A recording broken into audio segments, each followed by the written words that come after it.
Megan Hicks of I Run Far, and I am here with Mount Fuji and women's second place finisher at the 2015 Ultra-Trail Mount Fuji, and with Fernanda Maciel. Congratulations! Thanks, Megan. We are literally seeing the Fuji for the first time. 3 days? Yes. Something like that? Yes, but finally he's here, and yeah, for sure I think many people miss Fuji because you had this storm during the night, during the day, so that was really hard for us. Like the technical mountain, the terrain was harder, so I think that was the hard point of this race for all the runners. For everybody. Everybody. Talk about the challenge of the nighttime a bit. I mean, we're right in fall right now, so nighttime was really long, between 11 and 12 hours of darkness. Yes, but I love to run at night, so for me it was really good. My strategy was to start really slowly, but it started to run like faster after the aid station 4. Okay. But just in the aid station 4 I was feeling so bad, like really tired. But well, slowly I was recovering, and the finish line I was really strong, like feeling so good. Well, that is the game, and my ultra was like that, like feeling bad and feeling good in the ending, so I was good. Did you end up feeling bad like straight off the start line, or did you have a period of time at the beginning there that was good? Like I started really slowly, so that was good. Then in this middle time I couldn't eat. Okay. So my stomach was not working well. So this is the why like I was like a low energy to push hard. So but after, well, I kept it not eating, but I could run. And how about like your legs and your feet? I mean, you made it a long way in UTMB just 4 weeks ago, and you had some big foot problems there. How did that stuff feel? Well, that was hard for me. Like I did the Mont Blanc, I had that problem in the feet, and after like that took to me like 2 weeks to recover. Okay. And but I didn't recover for sure. When you come here, you can see like some climbs I could run, and here I couldn't. So when you see that you're still tired. You're still tired. So talk about sort of how your race went. At the beginning, you put yourself near the front of the women pretty much straight away. And then you just sort of stayed there, but the girls sort of accordioned out a little bit. You didn't have a lot of company after the first little bit. Like you and Eliza, I think, ran together for the first part of the race, but then for a lot of time, there were no other women around. Yes, like, well, usually I'm always like alone, but in this race, like it was with Eliza, we were like see each other many times, and in the end it was like really funny because I was like going down slowly, and then just came the Japanese really fast, and I said, okay, let's wake up because the Japanese cannot pass me. Then I pass the Japanese, then I pass Eliza, then I start to be really strong and like wake up to finish line. And well, Eliza was really tired at the ending, but I told her, came with me, otherwise the Japanese can pass you. And she said, no, you are strong, you can go, I cannot follow you. And I said, no, let's go together, let's finish together, because I think, well, we spent too many hours together during the race, and she did a really good race.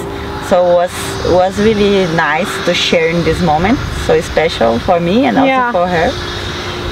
When you're in a place like this, you know, when you're in Europe, even if you're outside of like Catalonia or Spain, I mean, you can still find people who speak your language, or you can understand enough of the other Romance languages to know what's going on. Here, this is truly a foreign land, really foreign land. It's a foreign language. There's foreign things to eat at the aid stations. Talk about that for a minute, what it's like to be in, I hate to call it strange, but just everything is different.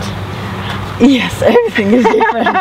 Like especially the mountain as well is different. I think it's a culture, so I think it's interesting like to race in place like that because everything is new. and you need to learn about to manage that during the race. Like I took I ate many things that I didn't eat before, but I need to test, and I don't know. What did you try? What did you try new? Just the sweet things. Okay.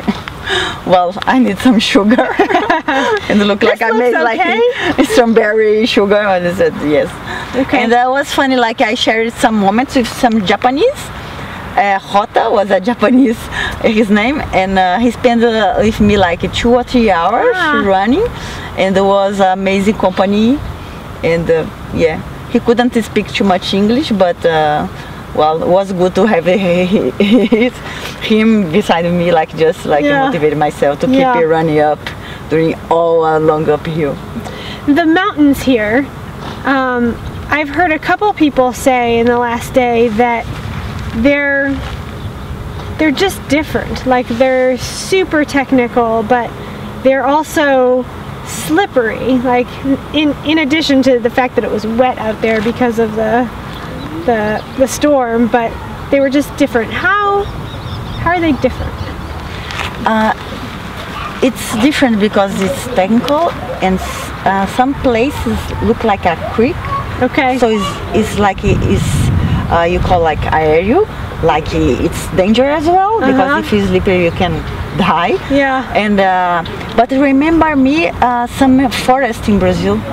This is why I love to run here, because I'm usual to do that. Okay. Because you have the forest, he's soft. You get the tree soft. Huh. And the terrain is soft as well, so you can go and you don't have too much rocks. Well, just in some place. So this is good. And remember me this forest in Brazil. Okay. So I like this terrain, and muddy as well. I used to do that in Brazil, so remember a little bit. But it's different.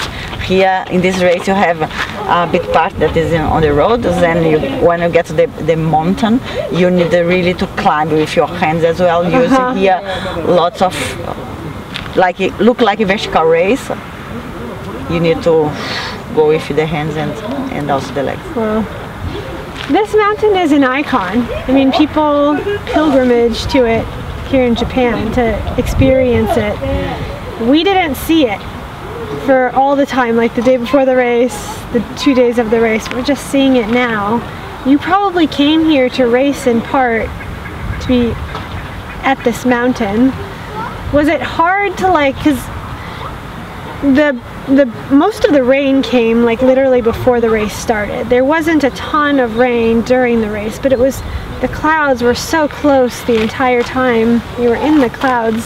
Was that hard to be racing and to, I mean, know that this mountain is there, but to not be able to see it and feel it? And yes, like this year took to me 3 hours more than last year.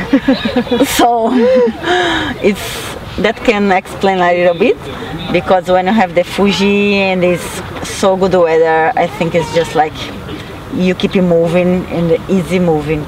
So like last night was really hard with the rain, and so you take out the jacket, put the jacket because it's still like warm, but this rain is so strong, and it's hard, and you cannot see like too much things. Yeah, this race has a lot of road, and you're a mountain athlete. I don't know how many miles of road, but miles and miles and miles, and long stretches, you know, where you're on the road for quite some time. What did you, I asked Ushui the same question, because you two are very similar in that the more technical and the more up and the more down, the more you excel. I asked her the same question of, like, where do you go with your mind to be able to tolerate all the road running? Yes, it was really hard for me, for my mind also, because I'm really bad on the road. I could see all the Japanese patting me on the road. That wasn't so excited. Yes, but it's like, I told you before, it's like a kind of to be like with your, to rest your mind as well. Okay. From, to be tired from to looking for you when I put your feet. So this part, well, it's the positive that I can see. Yeah, to be able to not have to think about where your foot is going every footstep. I get that. Well, this is the end of your season now. You've said that you don't have to run for a while. Yes. What happens next? relax. What are you doing this fall? Well, first I'd like to have some wine in Europe. Well, to enjoy my like rest time, I needed that. And then I'd like to climb a little bit and to do some bike, and then prepare for my next project. You'll be White Flow Aconcagua. You're headed back to Aconcagua this, well, yes, that would be South really American tough. summer. Yeah. Yes. Will you go in January or December? It's in January, but I start like to train in Ecuador in December. Okay. And also in Argentina. But before, it's a hard project, so I need to start to train really hard in November. Okay. So I don't have too much holidays. Yeah. So a little rest, a little wine, a little put your feet up, then some climbing, and start practicing the high altitude. Yes. Yeah. Well, best of luck to you. I hope your second bid on Aconcagua goes much better than your first one last year. Yes, for sure. And congratulations on your second place finish. Thanks.